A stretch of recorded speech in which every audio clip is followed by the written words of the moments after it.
अनिश जी आपका बहुत बहुत धन्यवाद। आज के इस ऐतिहासिक कार्यक्रम के अध्यक्ष जिन्होंने पूरी दुनिया को ये दिखाने का काम किया कि एकता के दम पर बहुत बड़ी भीड़ जो एक आंदोलन को लेकर के चलती है, परंतु वो हिंसक नहीं होती। आपने देखा होगा 1 साल से भी ज्यादा इस खटखट टोल के ऊपर सबसे बड़े कार्यक्रम आयोजित किए गए, लेकिन किसी कार्यक्रम में कोई हिंसा नाम की चीज देखने को नहीं मिली। इसका पूरा श्रेय किसी एक व्यक्ति को यदि मैं देना चाहूं, हालांकि आपकी पूरी की पूरी टीम सक्षम है उस कार्य को करने में, परंतु आदरणीय सतबीर सिंह जी पहलवान इतने ठंडे दिमाग के व्यक्ति हैं कि हर व्यक्ति की सुनते हैं और सबका समन्वय करके उस बात को आगे बढ़ाने का काम करते हैं। वो आज के इस कार्यक्रम के अध्यक्ष, मैं उनको अभिनंदन कर रहा हूँ। हमारे किसान नेता आदरणीय उग्राह जी जो आज के कार्यक्रम के मुख्य अतिथि हैं।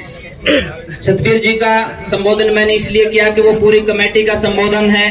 भाई अनीश जी का इसलिए कर रहा हूँ कि वो युवाओं का कहीं ना कहीं नेतृत्व कर रहे हैं, उनका प्रतिनिधित्व कर रहे हैं। इनके साथ साथ हमारी जितनी भी सरदारी है, हमारी खाप पंचायतें हैं, उन सब के सरदारों को, उनके संचालकों को, अध्यक्षों को नमन करता हूं।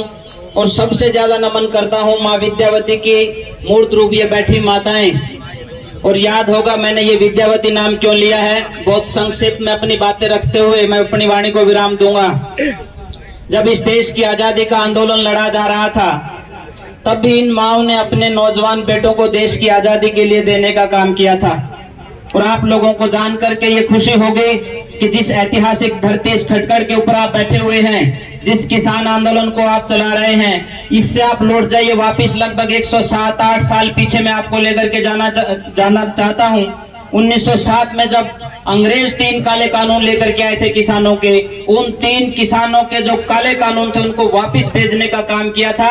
तो खटखट की भूमि से शहीद आजम भगत सिंह के जो चाचा जी थे, चाचा अजीत सिंह और लाला लाजपत राय, ये आर्य समाज के कार्यकर्ता थे, परंतु खटखट की भूमि से किसानों के लिए एक आवाज उठी थी और उस समय नारा दिया गया था, पगड़ी संभाल जट्टा, पगड़ी संभालो। और उसके बाद जब भी इस देश में जैसी जैसी जरूरत पड़ी, इस खटखट भूमि ने अपने आप को बलिदान करने का काम किया है। उस भूमि से 4 पीढ़ियां, दादा अर्जुन सिंह, किशन सिंह और उनके बाद शहीद आजम भगत सिंह, चाचा अजीत सिंह, कितने लोगों के नाम मैं बता सकता हूं जिन्होंने इस देश को आजाद करवाने का काम किया। आज ये हमारी माताएं बैठी हैं, इनको मैं संबोधित करते हुए कहना चाहता हूं, आपका ये योगदान इतिहास के स्वर्णिम पन्नों के ऊपर लिखा जाएगा। जब इस सरकार के काले कारनामों के करतूतों को उजागर किया जाएगा, तब आपके ये स्वर्णिम पन्ने सामने आएंगे कि हमारी माताएं इन बेरहम सरकारों की गोलियों के सामने डट करके खड़ी हो गई और इन्होंने कहा कि यदि आपको गोलियां चलानी है तो हमारे सीने के ऊपर गोलियां चलाइए, हमारे बुजुर्गों को, हमारे बेटों को हम कुछ नहीं होने देंगे।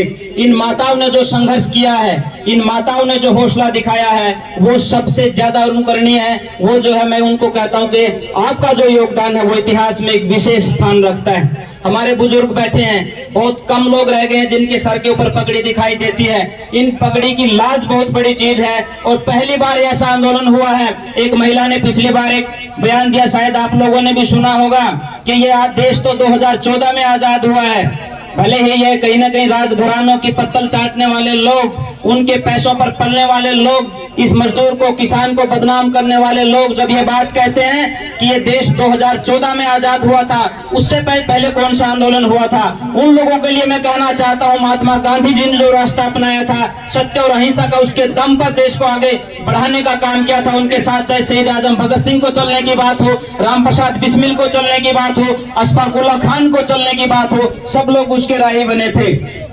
मैं कहना यह चाहता हूं कि जो ये आंदोलन चला था, इसमें भी कहीं किसी साथियों ने कोई बंदूक नहीं चलाई, परंतु अहिंसा और सत्य के मार्ग पर चलकर अपनी ताकत के दम पर इस किसान ने यह दिखा दिया कि तानाशाही सरकारों को झुकाने का काम यदि कोई कर सकता है इस देश में वर्तमान समय में, तो ये मजदूर और किसान कर सकता है। इसके अलावा किसी के पास ताकत नहीं है। और सरकारों को, आप लोगों को यह चैलेंज करना पड़ेगा कि अब हवाएं ही करेंगी रोशनी का फैसला, अब हवाएं ही करेंगी रोशनी का फैसला। जिस दिए में तेल होगा वही दिया जल जाएगा। अब तो आमने सामने की टक्कर है सरकारों के साथ। जो भाई अनीश जी ने कहा कि कुछ लोगों ने इनके ऊपर लेबल लगा दिया कि ये कांग्रेस के लोग हैं, मैं ये कहना चाहता हूं कांग्रेस तो छोड़ दीजिए, आप लोगों के ऊपर नहीं, इन माताओं के ऊपर आरोप लगाए गए कि ये पाकिस्तानी, इनके ऊपर आरोप लगाए गए कि ये आतंकवादी, इनके ऊपर आरोप लगाए गए कि ये चाइना के पैसे के दम पर बैठी हुई हैं। जो माताएं अपने घर में बैठ करके वहां से आते समय एक डोलू के अंदर दूध लेकर के इस आंदोलन में शामिल होती थी, 4 रोटी अपने साथ बांध करके लेकर के आती थी, उनके ऊपर इन राजनेताओं ने आरोप लगाए कि ये पाकिस्तानी, ये चाइना के पैसे के ऊपर पल रहे हैं, ये आतंकवादी संगठन से संबंध रखते हैं, ये खालिस्तानी संगठनों से संबंध रखते हैं। जब हमारी माताओं को अपमानित किया गया है, आप लोगों को मैं कहना चाहता हूं, मैं कोई राजनीतिक आदमी नहीं हूं, मैं एक समाज का एक सामान्य सा कार्यकर्ता होने के नाते, एक सन्यासी होने के नाते मेरा यह फर्ज बनता है कि जब बात इस देश की आए,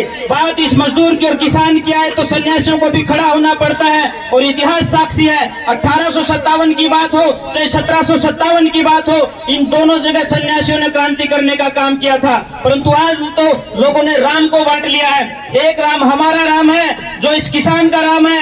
जब हल्की मूठ को पकड़ता है किसान तो कहता है कि ले राम का नाम, एक वो राम है और दूसरा राम इन राजनेताओं का है जो किसी के मंदिर मस्जिद को तोड़ने के लिए राम का नाम लेकर के उनके ऊपर चढ़ाई करते हैं। हमें अपने राम के ऊपर गर्व है, हमें उस राम के ऊपर गर्व है जो मर्यादा पुरुषोत्तम कहलाया, उस राम के ऊपर गर्व है जो अपने पिता के एक आदेश के ऊपर इस राजगद्दी को ठोकर मार करके चल पड़ता है और 14 साल तक उसको देखने का काम नहीं करता है। आज आवश्यकता इस बात के इन राजनेताओं के जलाशयों में आने की आवश्यकता नहीं है। अभी 3 दिन 4 दिन पहले भिवानी में एक रैली हुई है, बहुत थोड़े से लोग थे, जितने आप लोग बैठे इससे भी 400-500 कम लोग थे वहां।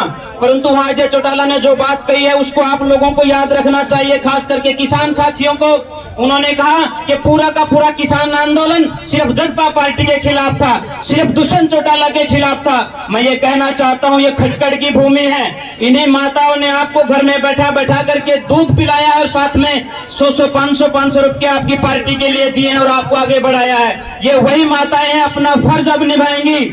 हमारे 750 से ज्यादा किसान मारे गए हैं। यदि आप आज ये दूध का गिलास दुष्यंत चौटाला और उसकी पार्टी के लोगों को पिलाते हो तो मैं ये मानूंगा कि आप इन 750 किसानों की चिताओं पर पानी डालने का काम कर रहे हैं। ये संकल्प हमारी माताएं लें कि इनको अपने घरों में नहीं घुसने देंगे। अरे जिन लोगों के घरों में ये लोग जाते थे उनकी तो भैंस नहीं बिकती थी, आप लोगों ने उनको अपने सिर के ऊपर बैठा लिया।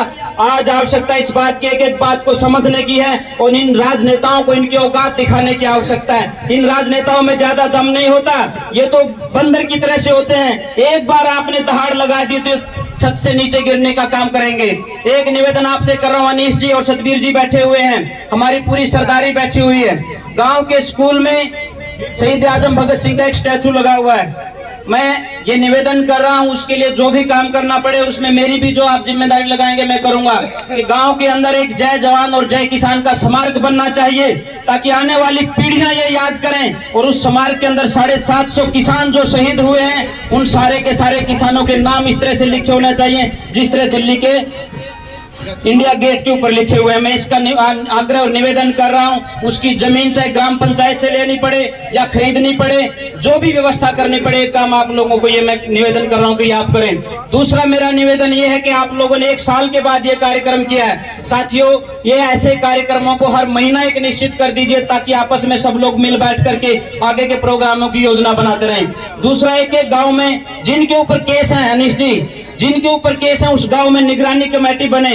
ऐसा ना हो कि कहीं ना कहीं हमारे 1-2 साथी को अकेला जान करके उस पुलिस के लोग उठा करके वहां से ले जाएं। उनकी सुरक्षा की जिम्मेदारी भी हमारे किसान साथियों की होनी चाहिए, ये भी मैं निवेदन कर रहा हूं। इतना निवेदन करते हुए कि हमारी जो भी जिम्मेदारी आप लोग लगाएंगे, क्योंकि हम तो सन्यासी हैं, इन्हीं किसानों से मांग करके खाते हैं, तो आपके इस रोटी का कर्ज, इस दूध का कर्ज उतारने के लिए और इस मिट्टी पर खेल करके हम बड़े हुए हैं, इसका कर्ज उतारने के लिए हम लोग तो आए हैं। जो जिम्मेदारी लगाएंगे, जहां कहोगे वहां खड़े होकर के इस किसान के साथ इस लड़ाई में शामिल होंगे। आपने मेरी बातों को सुना, आपका बहुत बहुत धन्यवाद। नमस्ते।